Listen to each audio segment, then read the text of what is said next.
പയ്യന്നൂരിൽ രക്തസാക്ഷി ഫണ്ട് കവർന്നെടുത്തു എന്ന് പാർട്ടിയുടെ മുതിർന്ന നേതാവ് തന്നെ ആക്ഷേപിച്ച എംഎൽഎയുടെ വസതിയിലേക്ക് പ്രകടനം നടത്തിയ കോൺഗ്രസ് പ്രവർത്തകരെ ക്രൂരമായിട്ടാണ് സിപിഎംകാരെ ആക്രമിച്ചത്. എന്നിട്ട് പയ്യന്നൂർ ഏരിയ സെക്രട്ടറിയുടെ വലിയൊരു യുദ്ധപ്രഖ്യാപനം ഉണ്ടായിരുന്നു.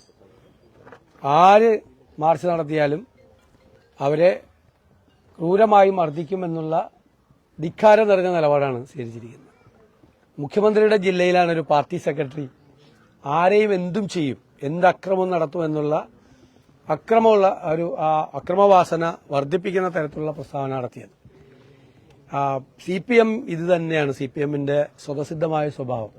ഈ ഗുണ്ടായുസവും ഈ വൃത്തികേടും അവസാനിക്കാനുള്ള സമയമായി. അവസാനത്തിന്റെ ആരംഭമാണ് ഈ കാണിക്കുന്നത്. ഇത്തരം യുദ്ധപ്രഖ്യാപനങ്ങൾ കൊണ്ടോ ഭീഷണികൾ കൊണ്ടോ ഒന്നും ഞങ്ങളെ തടുത്തു നിർത്താൻ പറ്റില്ല. മാത്രമല്ല, ഈ ആരോപണം ഉന്നയിച്ച പാർട്ടി നേതാവ് തന്നെ വധഭീഷണിയിലാണ്. ടി.പി. ചന്ദ്രശേഖരന് സംഭവിച്ചത് അദ്ദേഹത്തിന് സംഭവിക്കുമെന്നുള്ള ഭയത്തിലാണ് നിൽക്കുന്നത്. അപ്പൊ പാർട്ടിക്കെതിരായിട്ട് ആര് സംസാരിച്ചാലും അവരെ ഇല്ലാതാക്കും എന്നുള്ള ധിക്കാരം നിറഞ്ഞ ഈ സമീപനത്തിനെതിരായി അതിശക്തമായി ഞങ്ങൾ നിലകൊള്ളും.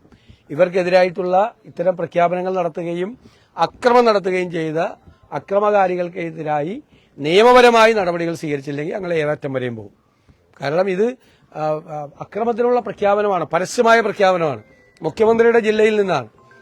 മുഖ്യമന്ത്രിയുടെ ജില്ലയിൽ നിന്ന് അങ്ങനെ ഒരു പ്രഖ്യാപനം ഉണ്ടാകുമ്പോൾ നീതിന്യായ വ്യവസ്ഥ ഇവിടെ നിലനിൽക്കണം, ഇവിടെ ക്രമസമാധാനം നിലനിൽക്കണം. അതിനുള്ള ഉത്തരവാദിത്തമുള്ള ആഭ്യന്തര വകുപ്പിന്റെ ചുമതല കൂടിയാണ് മുഖ്യമന്ത്രി.